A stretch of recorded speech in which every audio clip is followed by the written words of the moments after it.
afternoon, everyone. This is the presentation for the application and admission process for UC Davis. My name is Leah Youngs. I'm a Senior Admission Advisor, and I'm going to go over some information for you today and leave some time for questioning at the end.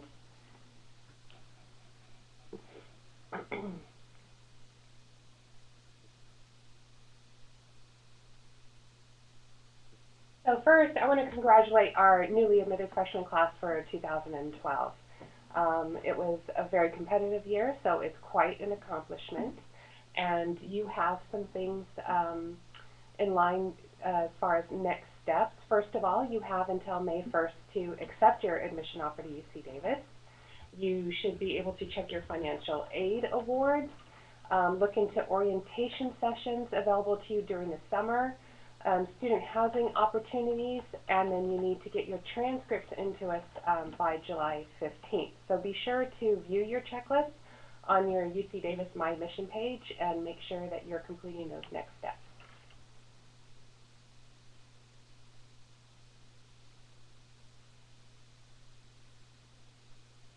So a little bit more about the admitted class.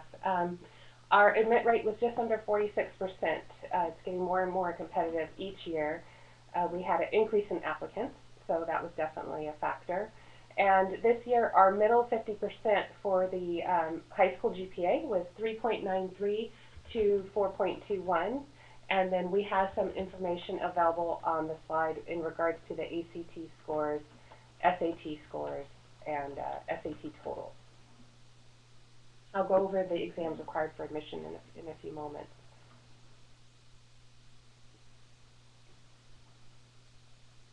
Okay, so for those of you who are prospective students interested in applying for 2013 and beyond, we have some guidelines that we recommend the freshmen, prospective freshmen follow to be competitive for admission. And those guidelines first are to complete a minimum of 15 UC approved A through G courses, with at least 11 of those courses finished prior to your senior year. Earn a 3.0 GPA or better in those A through G courses, and what we're looking at for your GPA is your grades in 10th and 11th grade. Students who are not residents of California should have a minimum 3.4 GPA or better. You need to complete either the ACT with writing or the SAT reasoning test by December of your senior year. A little bit more about each of those requirements. A through G courses, what do we mean by that? We mean that we're looking for specific college preparatory subjects, such as history and social science. We recommend you have at least 2 years. You need 4 years of high school English. We recommend a minimum 3 years of math, but we recommend you go above and beyond the minimum for math. The same goes with laboratory science and language other than English. We recommend a minimum of 2 years for both of those areas, but those are areas you want to strongly consider exceeding the recommendations. We have a 1-year visual and performing art requirement and 1 year of college preparatory electives.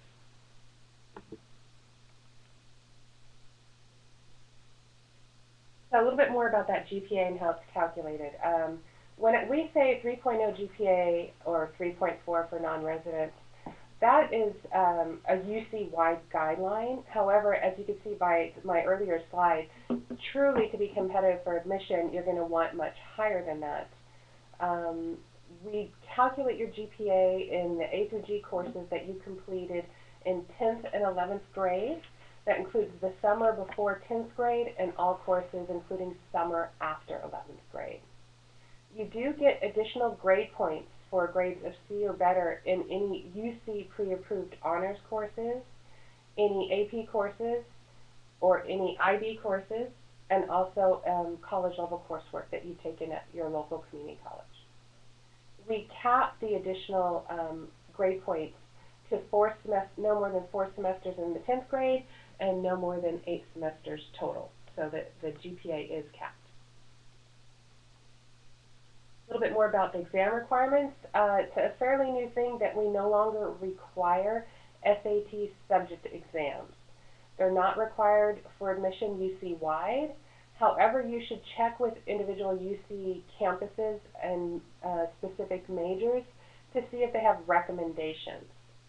Also, UC-wide now, we share official exam scores. So if you have requested that your exams have been sent to one UC campus, they are shared with all the UC campuses to which you applied, which is kind of nice.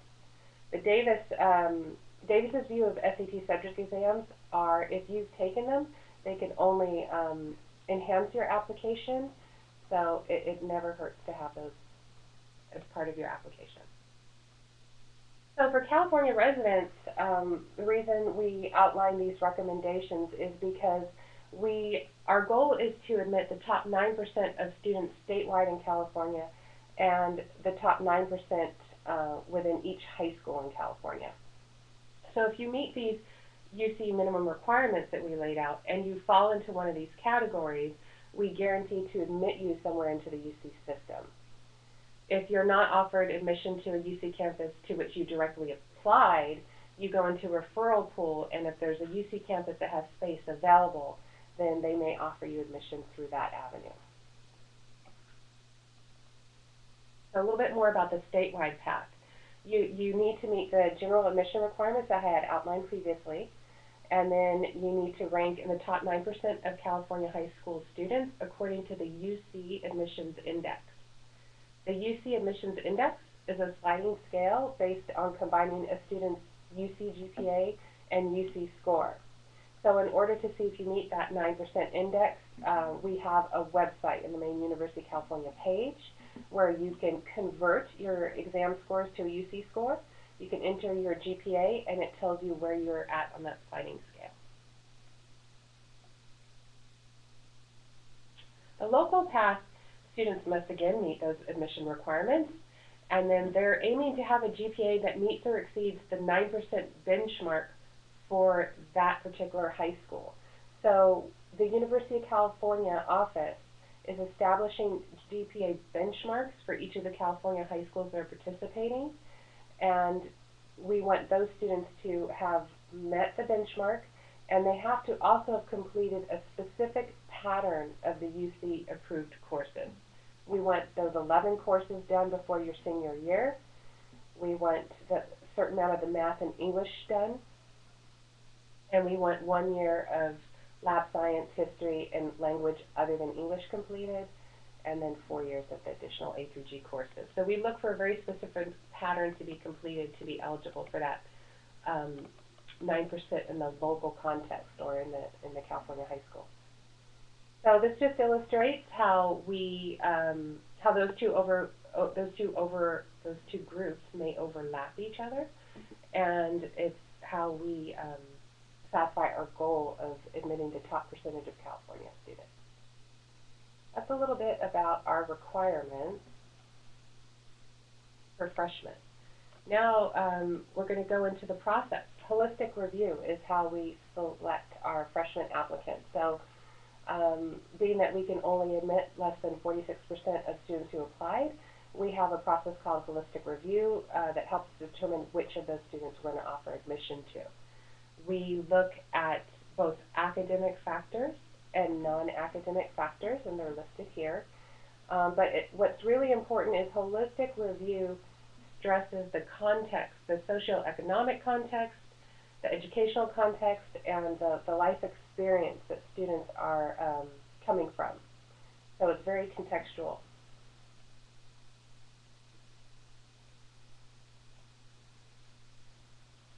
Students who do not meet freshman admission selection do have another opportunity to attend UC Davis as a transfer student. So I am going to go over the transfer admission requirements as well. It's an excellent way to achieve your goal of getting into UC Davis. First, our transfer admission profile. We admit a little over 50% of our transfer applicants. And as you can see, we have what we call tag admits, the transfer admission guarantee admits, which I'll talk about in a moment. We list our average transfer GPA as 3.6 to 3.74, just to demonstrate that we have very competitive and motivated transfer applicants. The minimum GPA recommended for admission in most majors is 3.9. In engineering majors, it's a 3.1. So often our transfer applicants actually far exceed those minimum requirements. Here's how they are outlined UC-wide. UC-wide, the minimum GPA is 2.4. As I mentioned, to be competitive, you want 2.9 or higher, depending on your major at Davis. UC-wide, we also ask that you have 60 transferable semester units completed by the end of the spring prior to the fall in which you wish to enroll at Davis. That 60 semester units converts to 90 quarter units.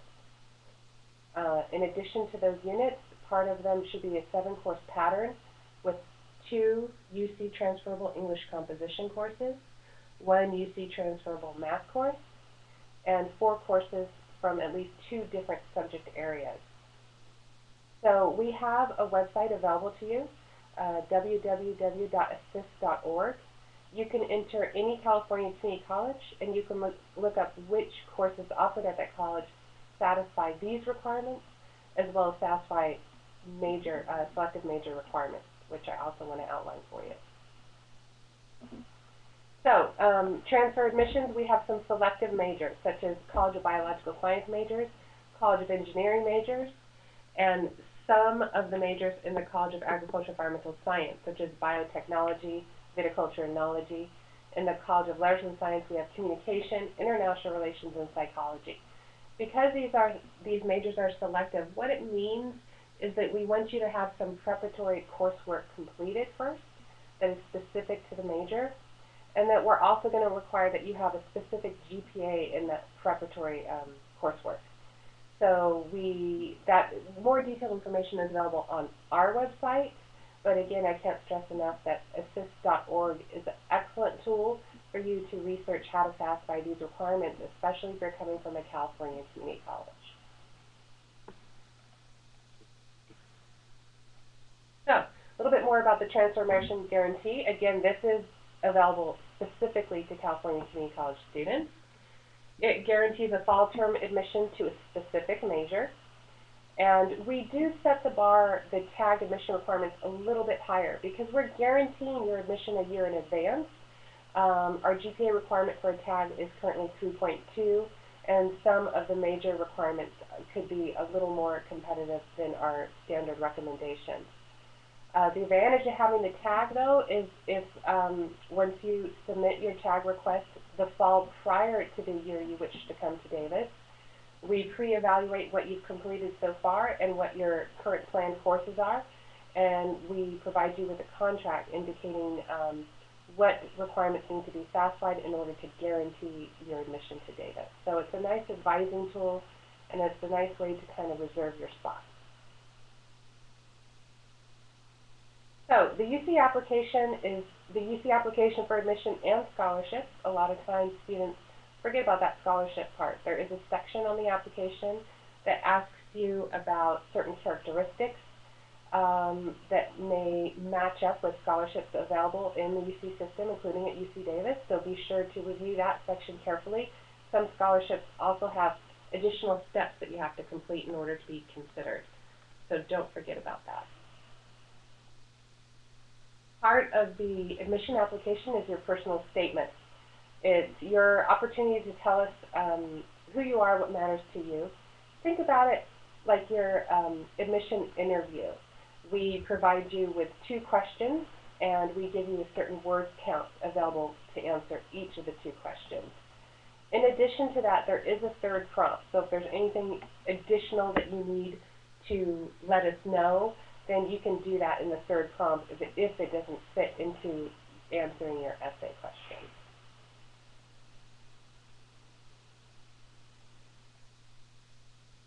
So a lot of times we're asked, how can I become the most competitive applicant for freshman admissions? Be sure to exceed those minimum requirements that we outlined. Go above and beyond the minimum number of subjects. Take AP, honors, IB courses when they're available to you, and even in some cases college level courses. Make sure you complete your required exams no later than December of your senior year so that your scores are available to us when we're reviewing you for admission. Make sure that you complete the activities and award sections thoroughly in the application. Give us enough detail about your participation in your role so that we can really determine those achievements. List and describe your leadership, and include any academic preparation programs that you were involved in. UC Davis, we also allow you to list the alternate major, both for freshman applicants and transfer applicants. And your senior year does still matter. So seniors in high school, your grades and the courses you're taking during your senior year will play a role in your admission. Transfer applicants, how to increase your chances. Highest priority is given to junior level transfer students coming from California community colleges. Meet the UC transfer mission guidelines, and then make sure to have a competitive GPA for UC Davis. This slide says 2.8 or higher. I'd recommend a 2.9, and again, engineering majors typically a 3.1 or higher. Make sure you have the right preparation for your major, especially if it's a selective major. Apply broadly. So remember that there's opportunities available at many UC campuses. And list the alternate major. Again, we allow that for UC Davis. So the application process itself is a $70 fee per UC campus. And then your application will be forwarded to each UC campus to which you apply. And we review your application independently of what other UC campuses you may apply to and what other offers you may receive from other UC campuses. The filing period is always the month of November. No later, no sooner. You can review more application tips at admissions.ucdavis.edu/apply. We do not review letters of recommendation or hard copy of transcripts. So it's important to have your transcript in front of you when you're completing your application for admission, because we're going to base our decision on the courses and grades that you self-report. Don't forget to apply for scholarships on the application, and the application can be found at universityofcalifornia.edu/apply. So some more helpful hints: don't wait till the last minute. Have your transcript handy, because that accuracy is critical to us making the right decision. Contact all campuses when and if your courses change, or your contact information for that matter, which brings us to the next tip. Check your email frequently and respond immediately. Also check your filters and your junk email.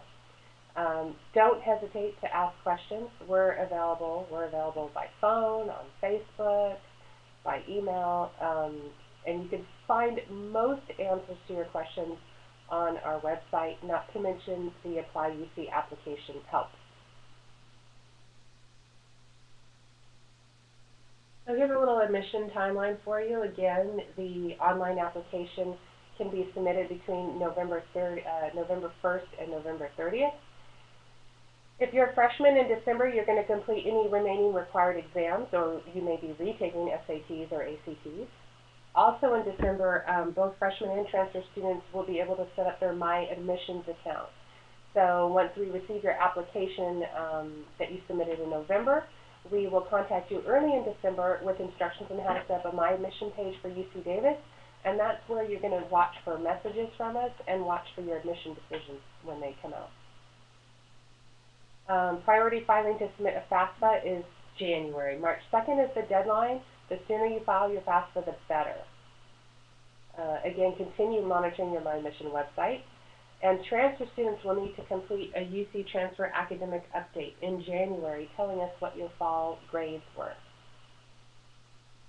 Spring is when we release our admission decisions. For freshmen, it's late March, and for transfer students, it's mid-April, and typically you receive an email indicating that your admission decision is available on your My Admission website.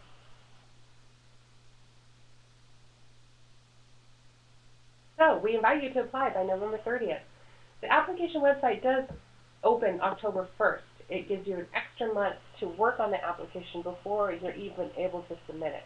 I recommend you take advantage of that extra time. Again, the submission is always November, and the site is admission.ucdavis.edu/apply. So you can join undergrad admission on Facebook at facebook.com/UCDavisUA. And that's the end of my formal presentation. I'll be taking questions before we have student housing and orientation start their session.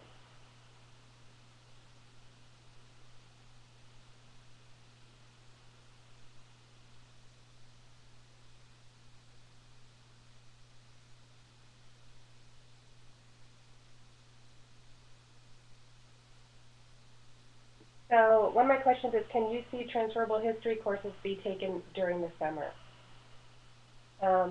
I'm not sure if this is oh, okay, here's the rest of the question. Can UC transferable history courses taken during summer of your sophomore year of high school count towards general education history at UC Davis? So, first of all, if you complete, I'm assuming you're referring to a UC transferable history course taken during summer school of the sophomore year. I'm assuming you mean a college level history course because you're saying UC transferable. So if you're a sophomore in high school and over the summer you want to take some additional coursework, if you choose to take a college level U.S. history course, either at a community college or a summer school at a four-year school, if it's college level and if it's UC transferable, it can be applied to graduation requirements here at UC Davis, including general education requirements. The answer would be yes. So not only would it be something you can report on your application as a college level course, which gives you additional grade points, but then yes, after you transfer to Davis, that college credit comes with you and can be used towards graduation requirements. I had a question about English classes, a couple. If 2 English classes taken during the senior year of high school count as 2 of the 4 years of the English requirement? So it depends. I would need a little more detail. Basically, typically the way students complete 4 years of English is they take English each semester. If you go to a semester school, you're going to have 2 semesters your freshman year, 2 semesters your sophomore year, 2 semesters your junior year, and 2 semesters your senior year.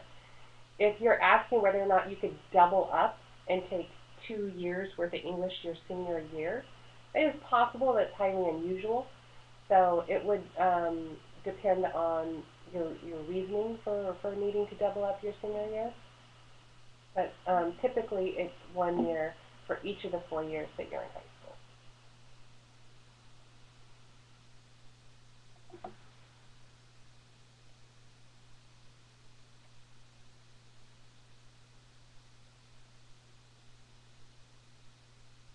Okay, and then we have a question, how many extracurricular activities would you recommend and what type?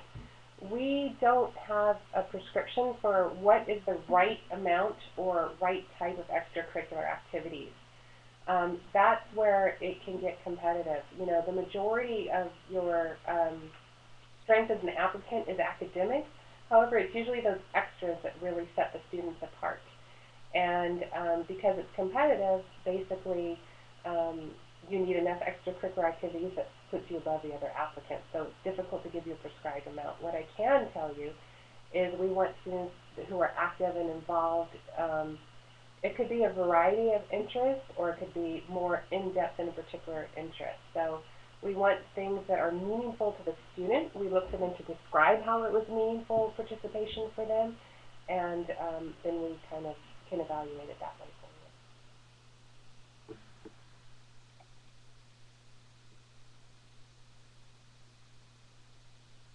Next question, do you need to transfer from, let's see, I'm not sure I understand this question. Do you need to transfer from undeclared letters in science at UC Davis to the graduate program, Davis School of Education? So a lot of times there's confusion. For students who already know that they want to go into graduate programs, there's a little bit of confusion about where I start and how. So my presentation is focused on undergraduate admissions, which is freshman and transfer admissions to complete your 4-year degree at UC Davis. Many students who complete their 4-year bachelor's degree at UC Davis are going on to graduate programs. And we have pre-graduate school advisors to help you determine what you need to be doing during your 4 years as an undergraduate here to be competitive as a grad student, when you're going to have to apply as a grad student, what kind of exams are you going to have to take. All of that advising goes on while you're an undergraduate here at Davis. So hopefully that helps. There's no program where we're automatically transitioning our undergraduates into a grad program without an application review.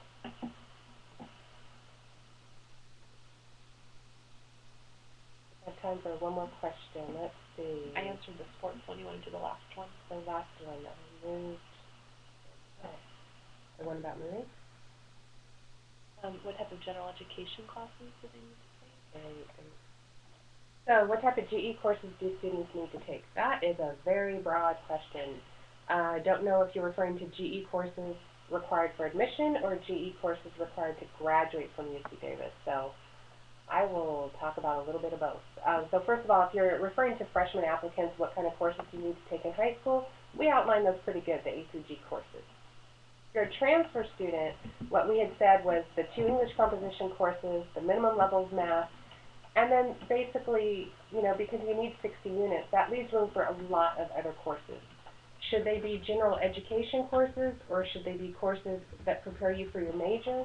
The answer is it depends. If you're going into the sciences or engineering, you want to do major preparation courses. So engineering students need to be taking math and science, and the biological science students need to be taking biological science, math, chemistry. The courses are going to prepare you for continuing in your major.